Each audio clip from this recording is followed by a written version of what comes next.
Good day, everyone. Today we will be continuing our histology review series, this time by focusing on the muscle tissue. Muscle tissue is classified into one of three categories according to structure, function, and location.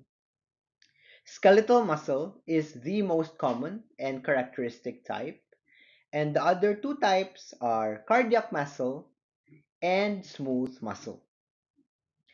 Skeletal muscles contain elongated, cylindrical shaped muscle fibers that have multiple peripherally located subsarcolemmal nuclei and a sarcoplasm filled with contractile filaments. Varying amounts of mitochondria are present depending on the skeletal muscle fiber type. Slow fibers in skeletal muscle are smaller in diameter and they contain more mitochondria than fast fiber. Capillaries and nerves course between muscle fibers in a structure called the perimysium. This is a schematic and electromicrograph of skeletal muscle, this time in transverse view first. Highlighted in number 1 is a capillary. In number 2 is a mitochondria. 3 here is the nucleus of a skeletal muscle fiber. And number 4, the highlighted space over here, the space between the skeletal muscle fiber cells is called the perimysium. And perimysium is predominantly composed of collagen. 5 is a nerve fascicle. And 6, as shown here both in the schema and in the electromicrograph, is a skeletal muscle fiber, which again, the different skeletal muscle fibers are separated by the space, number 4 here, called the perimysium.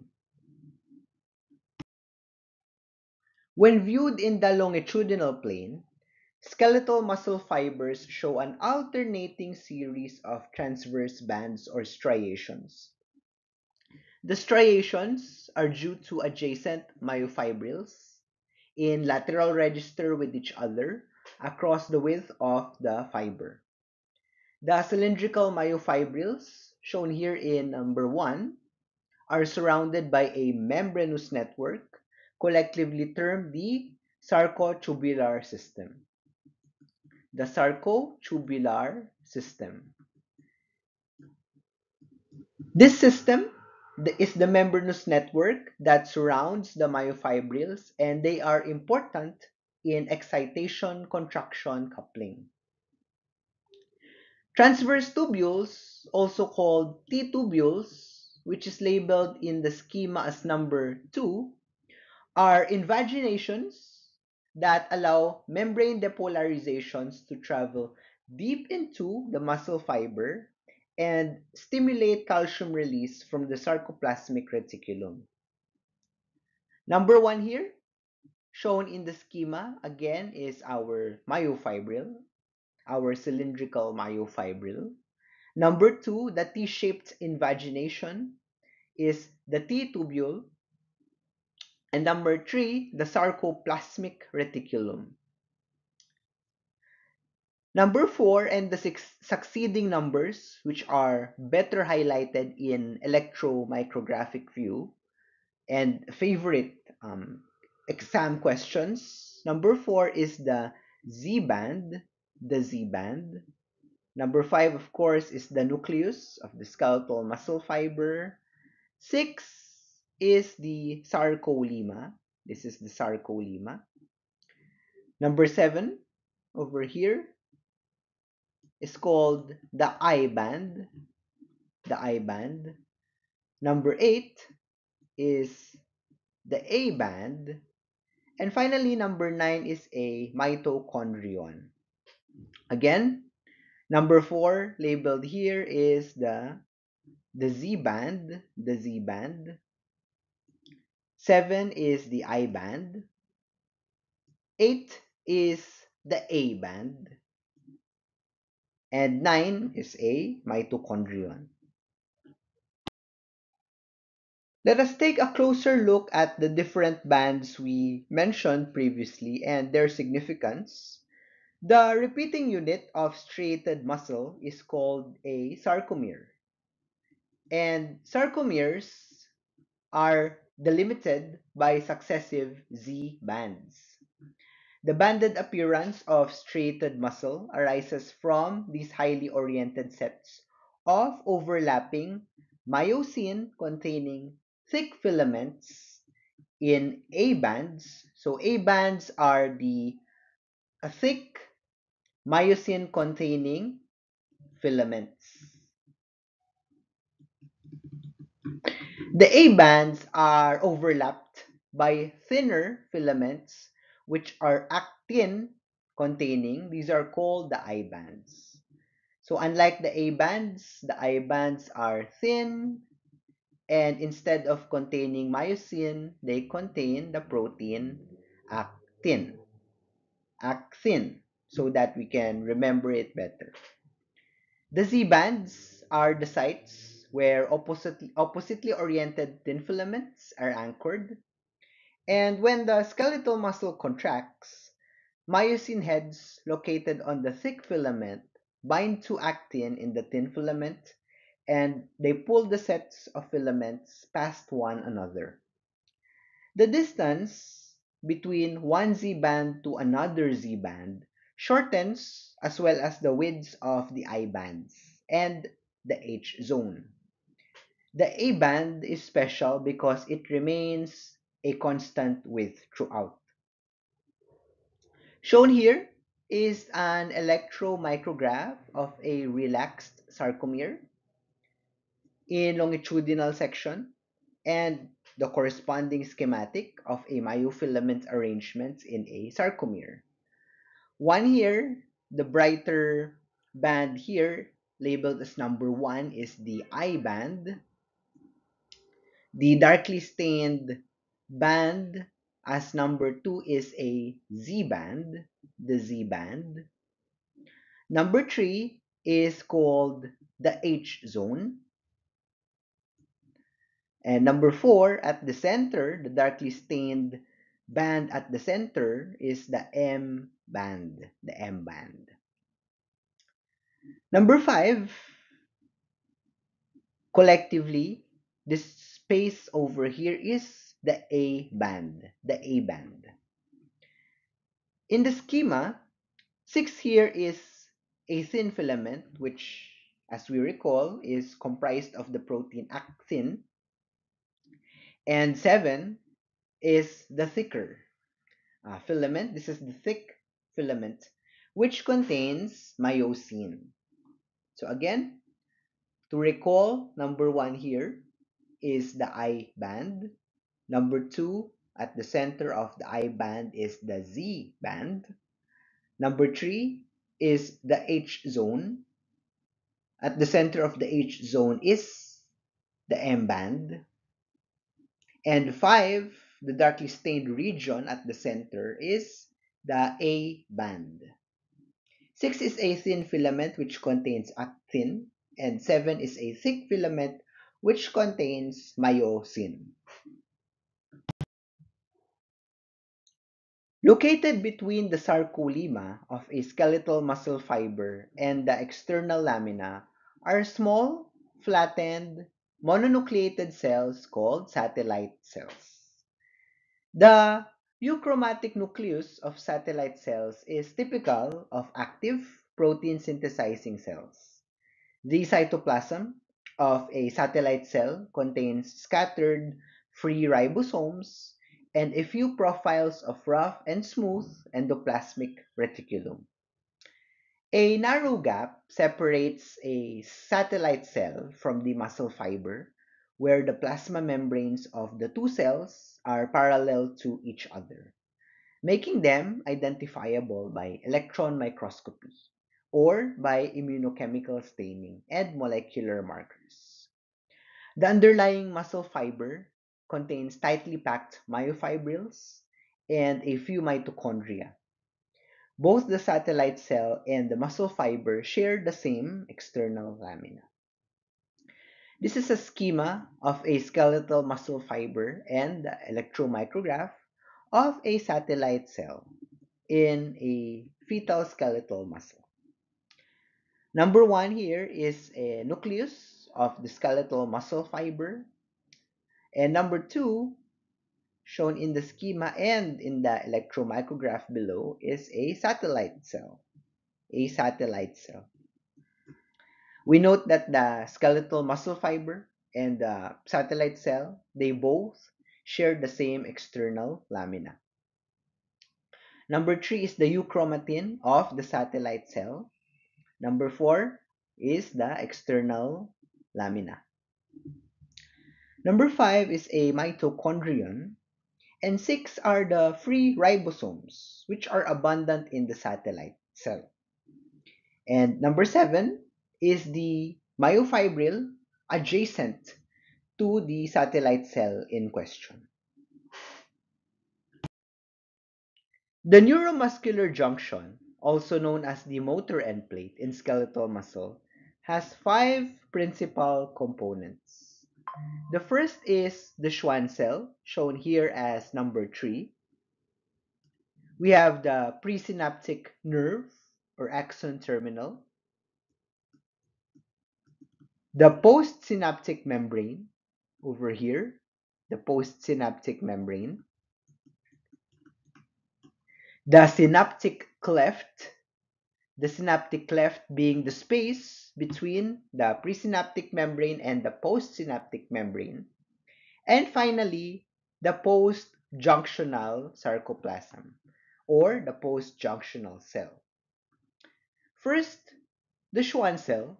The Schwann cell covers the presynaptic nerve terminal, which is filled with vesicles, shown here as number 8, which contain acetylcholine. The synaptic cleft contains a basement membrane that plays a role in development and regeneration of the neuromuscular junction.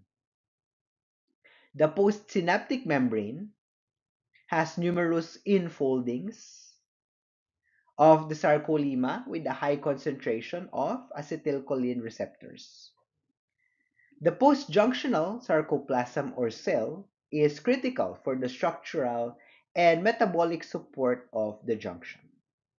Shown is a schematic as well as an electromicrograph of the neuromuscular junction in skeletal muscle, which again is also called the motor end plate. Number one here is a myofibril. Number two are the synaptic vesicles located in the presynaptic membrane. Number three is the Schwann cell. The Schwann cell wraps around the presynaptic nerve terminal. Number four is a myelin sheath. And five is the axoplasm.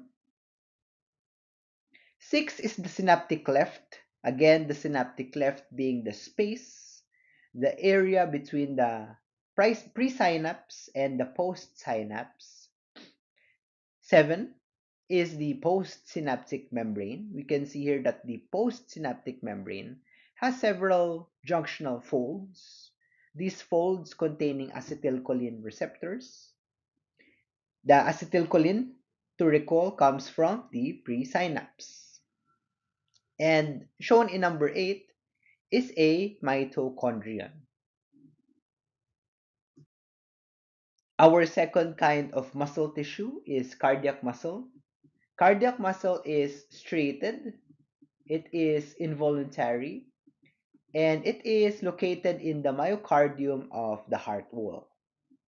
Cardiac muscle cells, also known as myocardial cells or cardiomyocytes, contain the same basic organization of myofibrils, myofilaments, and cross striations just like skeletal muscle. The difference, however, is that unlike skeletal muscle, cardiac muscle cells are smaller and they contain a single centrally placed nucleus. Although Sometimes they may be binucleated. The cardiomyocytes are joined together by specialized junctions called intercalated discs or IC discs. This is a schema showing the basic organization of cardiac muscle. Labeled in number 1 is a capillary cell, 2 is collagen, 3 is a fibroblast, 4 is a sarcolemma, 5 is the intercalated disc. We recall that the intercalated disc are cells which join together, the cardiomyocytes. 6 is a mitochondrion. 7, as we recall, is the thick Z band over here, the Z band. 8 is a myofibril, very similar to skeletal muscle tissue. And 9 is a cardiomyocyte, also known as a cardiac muscle cell. The size of cardiac muscle cells is intermediate to that of the cells of skeletal muscle, which are the largest, and smooth muscle, which are the smallest. Their cytoplasm is eosinophilic in H&E stain due to the high content of contractile proteins. The interstitium contains numerous capillaries filled with RBCs. Intercalated discs mechanically and electrically link the cells, allowing them to function in a coordinated fashion. The intercalated disc is an aggregate of three junctional specializations: desmosomes, fascia adherens, and gap junctions. This is a light micrograph and electromicrograph of cardiac muscle, sectioned longitudinally. Labeled here as number 1 are the intercalated discs, the small bands, transverse bands over here. These are the specialized junctions between cardiomyocytes, the intercalated disc. Number 2 is an erythrocyte in a capillary in the interstitium of the cardiomyocytes. Number 3 is a nucleus of cardiac muscle cell.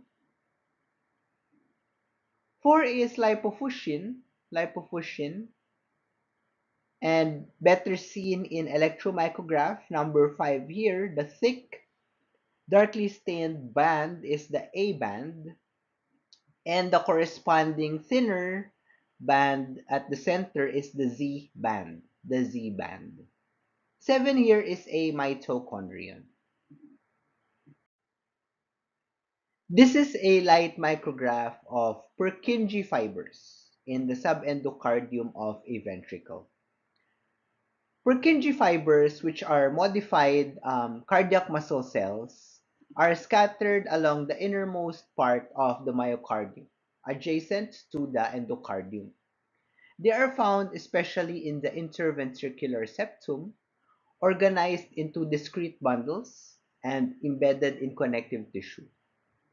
Purkinje fibers are part of the cardiac conduction system, which includes fibers specialized for conduction of electrical impulses. These fibers are larger and thicker than ordinary cardiac muscle cells, and they have scattered myofibrils around the cell periphery. Their glycogen content is also greater than that in ordinary cardiac muscle cell. Purkinje fibers thus appear pale and washed out in routine H&E stain. The Purkinje fibers are labeled here as number 4. We can see that they are somewhat paler compared to the rest of the cardiac myofibrils, the cardiomyocytes. Number 4, different Purkinje fibers. Number 1 here is a blood vessel, specifically a capillary, and the darker staining A cluster of cells over here is the myocardium, the cardiac muscle fibers. Number three is the endocardium of the cardiac muscle. Number four, we already discussed, are the paler Purkinje fibers. And five is the ventricular lumen. Finally, we go into the third and last of the muscle fiber types, smooth muscle. Smooth muscle has a much slower and more variable speed of contraction compared to skeletal and cardiac muscle, but their contractions can be sustained for longer periods of time. They lack any visible striations, but they can produce contractile force comparable to that of skeletal muscle. This is because myosin and actin containing filaments predominate in the sarcoplasm, along with a network of intermediate filaments, including desmin or vimentin. Dense bodies are unique to smooth muscle and are found throughout the cytoplasm or attached to the undersurface of the sarcolemma, where they link thin and intermediate filaments to the cell membrane. Dense bodies. These can only be found in smooth muscle. The attachment of thin filaments to dense bodies and their content of the protein alpha-actinin is reminiscent of that found at Z-bands of skeletal muscle. Let's break down the different components of smooth muscle as follows. This is a schema and a longitudinal electromicrograph of smooth muscle cell. Labeled as number 1 here is a caveolae, Number 2 are mitochondria in the smooth muscle. And number 3 here are what we call the dense bodies. And what are the function of dense bodies? We recall that these are unique to smooth muscle cells alone, and their function is to attach to the undersurface of the sarcolemma, where they link thin and intermediate filaments to the cell membrane. So basically, they act as anchors or scaffolds, the dense bodies. Number 4, of course, our nucleus. And 5, seen in a smaller schematic diagram, the thicker filament here is the thick filament. And to recall, what does thick filament contain? What protein does it contain? It contains myosin. The thinner filament in the cross section, the thinner filament is of course the thin filament, and thin filaments contain the protein actin, which we can pronounce as actin, so that we remember that these are the proteinous component of thin filaments. And finally, number 7 here is a centriole. A centriole. And finally, shown here is a schema of the innervation pattern of smooth muscle and the corresponding electromicrograph of smooth muscle cells in close proximity to nerve axons. Most smooth muscle is regulated by autonomic or involuntary nervous system. Axonal varicosities are focal sites that contain vesicles filled with neurotransmitters such as acetylcholine and norepinephrine or other neurotransmitters. There are gap junctions between smooth muscle cells, just like there are in skeletal muscle and cardiac muscle. And the gap junctions allow excitation to spread between adjacent cells, resulting in synchronous contractions. Labeled here as number 1 is the mitochondrion of a Schwann cell. So this is the nerve bundle shown here in this cluster at 3 o'clock over here. This is a neuronal or a nerve bundle.